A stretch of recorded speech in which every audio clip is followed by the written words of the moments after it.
Mga pita, samtang nagatubang sa mga century-old nga mga puno sang lawaan. Lalong mo diri sa sining episode.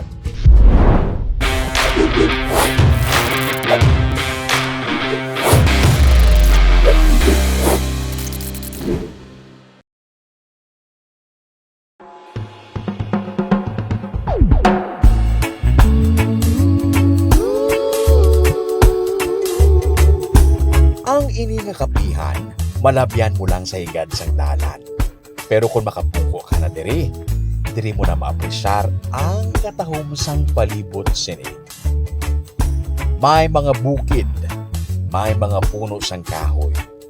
Matugnaw ang dapya sang hangin. May area nga pwede maparkingan sang salakyan.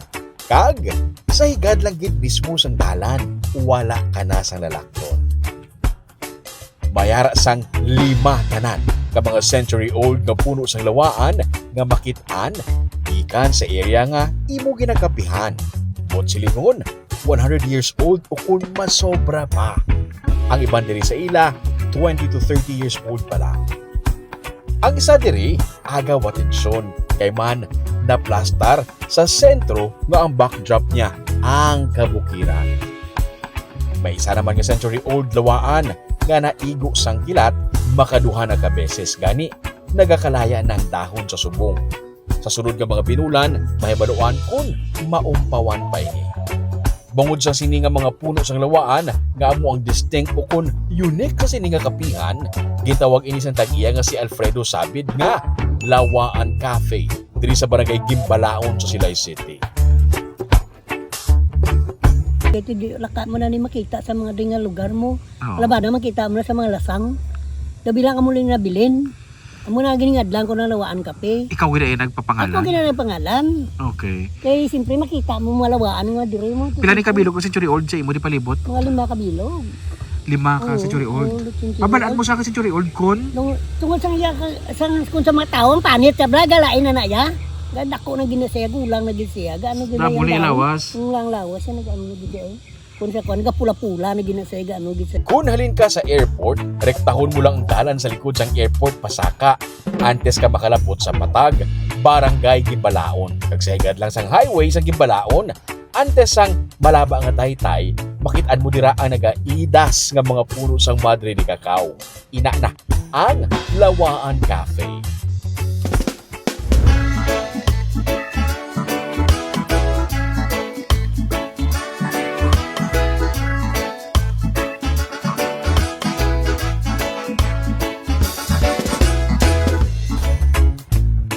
Kay balo ka mo bala nga mismo ang area nga ginatindugan sa kapihan kag ginapungkuan mo kung magkape ka na diri amo ang una nga dalan nga ginhimo sa mga Hapon diri sa may barangay Gimbalaon sa Silay City. Inisang una ang nagaserbe nila nga alagyan sang wala pa sang dalan diri. Ang ginatindugan sa daw kubo sa unhan amo man ang katapusan sang dalan. Nagsang uli ginamat-amat tumpok ang duta para magserbe nga Taytay para makatabok sa suba. Ang bukid nga makit-an gikan diri amo ginatawag nila nga banderahan. Ang bukid ko sa diin nagbutang sang bandera sadto ang mga Hapon. Nasang pamarisuna dalan na isang Hapon iya mo ning dalan sang Hapon original. Ini? Ang ginapakapian ta sa bong? Oo, amo na siyang dalan sang original sang Hapon. Sa amo ni sa ho? Oo, amo na siyang dalan. Ano sa una nun ni sa? Paglapas ang gira tapa ni ding duta. Oh, ang dalan niya sa Ginbuldos ang duta dalon to sa may sapato para may muan Taytay. Ay way ni dalan sa una lapos to mo tay. Sapa nagalapos mo ti ang duta. Ginkuha ginbuldos so para maglapit pagkaytay. Susubok ang ginapungkuan tani amo ni original nga dalan. Kaya kahapon ginobra. Ko po istorya gari imo lugar. Si Alfredo naman, komprador sang una sa mga utan kag prutas kag iya ini ginapangdala sa Libertad Public Market kag sang ulihi sa Burgos Public Market. Negosante na siya halin pa sang una. Ganit na pinsaran niya man, anom na katuig ang nagligad nga magnegosyo diri sang kapihan. Sino ba lang hindi makapapinsal sini nga idea? Katahom sang lugar kag ginbugay sa iya. Simple lang ang kapihan. Mahigop ka lang sang kape sa imong nga tason. Take note, tason pagidya ang pulutangan sang kape. Samtang gina-enjoy mo ang view kag ang kalinong sang lugar. May mga fishball, may mga tempura, na pwede mo kuyang-puyamon samtang nagapatawhay ka diri. Mayara pa sila sang rice bills kung gusto mo busog-lusog. Kung trip mo magkaon sang tinola nga bisaya nga manok kung ginadobo, pwede. Pero itawag mo anay o kung i-text the day before para maprepara na nila ang imong order. Hambal ni Alfredo, ang kapihan nila pangmasa.